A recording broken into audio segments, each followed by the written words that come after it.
High guys, আমি Mariyam, welcome back to my blog. তো তোমরা হয়তো আগে ভিডিওতে দেখেছো যে আমার বেস্ট ফ্রেন্ড ফারহানা ও দিল্লি থেকে এখন এসেছিল বারাসাতে। তো আমি যতক্ষণ ভিডিওটা আপলোড করবো দিল্লি চলেও গেছে, আজকে ওর ফ্লাইট ছিল। তো আমি গেছিলাম কালকে ওর বাড়িতে লাঞ্চ করতে। তো এটা হচ্ছে ওর রুম, খুব সুন্দর করে সাজিয়ে রাখে।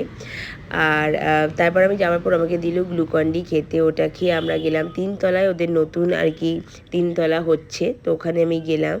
তারপর আমরা লাঞ্চের সময় হয়ে গেছিলো, এটা ছিল ওদের কিচেনটা। তো এই যে লাঞ্চের সব অ্যারেঞ্জমেন্ট আছে।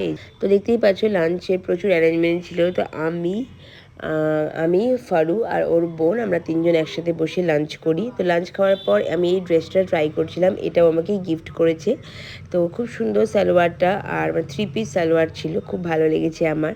তারপর ওর বিকেল হয়ে যায় বলে একটু চা বানায়, আর এটা হচ্ছে রিফা, ফারুর বোন। তো তারপর আমরা 3জন মিলে চলে যাই ছাদে একটু চা খেতে, কারণ ওয়েদারটা সুন্দর ছিল। ছাদ থেকে ভিউটাও দেখো কি সুন্দর লাগছিল। তো কালকে ওয়েদারটা যেহেতু ভালো ছিল, সানসেটটাও খুব সুন্দর লাগছিলো, ভিউটা সুন্দর ছিল। আমরা ছাদে বসে চা খাচ্ছিলাম, আমি ভিডিও একটা দিয়েছি, তোমরা হয়তো দেখেছো। তো তারপর চা খাওয়ার পর আমরা আবার উপরে ছাদে উঠেছিলাম খানিকক্ষণের জন্য। তো যাই হোক, এরকমভাবেই আমি ওর বাড়িতে প্রায় কটা 7:30 অবধি ছিলাম দুপুর থেকে। আর এটাই ছিল আজকের ভিডিও। বাই।